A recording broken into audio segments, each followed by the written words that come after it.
My name is Portia Louder.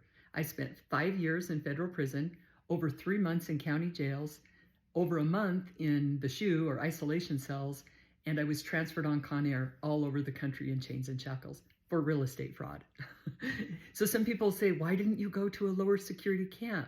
Well, the truth is they decided to put a management variable on me, which they can do to anybody. And I've had people ask, what is a management variable? I don't know. I don't know why I got the management variable.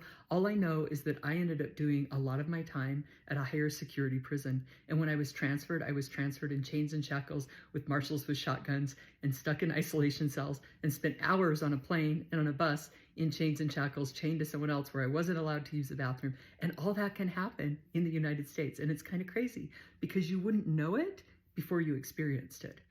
The other thing that happened to me was they revoked my pretrial release before I was even sentenced. And I had had a mental breakdown, and I've had people ask about that.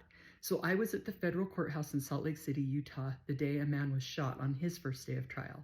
And the next day, I had a nervous breakdown, and they put me in a county jail and did a mental evaluation. The problem with the mental evaluation is they held me in an isolation cell.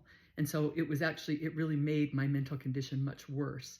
Fortunately, I was able to get a competent to stand trial evaluation, but then they continued to hold me until I pled guilty.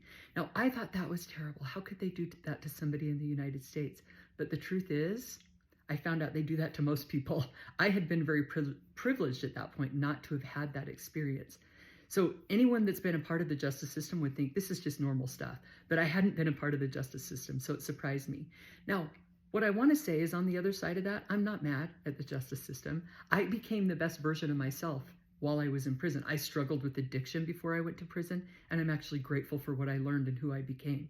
The coolest part of all of that is that I met so many amazing people, and what I thought about people in prison before I went to prison and what I think now is completely different.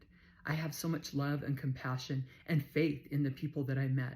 So that's just a little bit about me. I talk about prison. I've written 2 books. If you're interested, they're on Amazon and Audible, and I'm starting a podcast to share more of these stories.